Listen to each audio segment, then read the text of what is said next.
Okay, let's move on to our next session. I'd like to thank Dr. Ming for mentioning the importance of people learning from other people. I think we all know the value of peer learning. And during this session, these work groups, as we're calling them, we'd like to now capitalize on your knowledge and give you a chance to share your knowledge with each other and with us as well. And we've titled this Best Practices in Instruction and Learning. Let me talk a little bit about the logistics of what we're going to do, the kind of larger purpose behind it. I'm not going to give you all the details of how you're going to go about it because I have at each table set some guidelines and kind of an idea of the process, and we could save a little time if I don't go over that entirely. But in just a minute, I do kind of want to give you an example of the kind of outside-the-box thinking that we're hoping that you will do before I send you on your way. But basically, the purpose of this session is for you to connect the purposes of higher education, the ones that we explored at the last symposium, if you were there or have had a chance to glance at the white paper, or others that you might think of, although we're going to give each group a specific purpose for today. We're going to take those purposes and have you connect them to practice, both existing and potential, of which you are aware at your own institution, things you've heard about, things you've had other colleagues talk about, so that hopefully we're connecting purpose to practice and give you some concrete takeaways for today. What we've done is we've divided all of the attendees up into 8 groups. And if you have a printed name tag, then if you look on the back of it, you will find a group number 1 through 8. If you happen to have a handwritten name tag and didn't get one that was printed, then please find a group that you can join. That will be perfectly okay. And after I finish talking, what we're going to want you to do is to move to your designated group table. There are 4 in here, and you can see here at the front groups 1 and 2, and in the back we've got groups 3 and 4. The tables are small, so you'll probably have to grab some other chairs and just kind of crowd around the table so you can work together.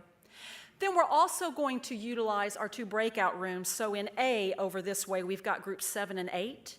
And in B, we've got groups 5 and 6. And you can kind of do the same thing in there, huddle around a couple of tables, and get to work whenever I give you the signal. And I think what we're going to do here is we're doing better time-wise than I thought. So we will go until 2 o'clock and hopefully come back in here, or if you're in here, please stay in here, for some breakouts.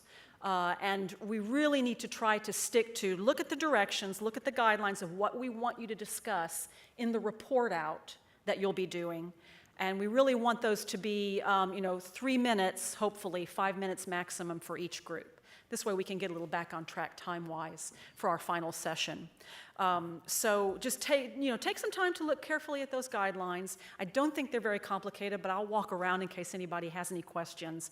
And we do want you to actually narrow it down to just a few of the things you'll talk about and record them on your worksheet at your table, and then use that for your reporter to report out later on. But I think you'll find those guidelines to be fairly clear. Now, how many of you were at our symposium in February? Can you raise your hand if you were? Oh, good, okay. There are a few of you. You might remember that for this session, we implemented a process called design thinking. Now, we're not going to do that this time, actually. We want to do something a little bit different. But just by way of example of the kind of outside-the-box thinking that I would like you to do, I just want to point out that design thinking is an empathic, cognitive problem-solving process. And it is not new, but at least in its most recent manifestation, it was pioneered by the folks at the D School at Stanford University. And we used that process, I think, quite successfully last time. Recently, and I mean within the past about 6 months, the D School at Stanford turned that process on themselves to imagine what Stanford might look like in 2025 and beyond. It's really kind of talk about outside-the-box thinking, very exciting.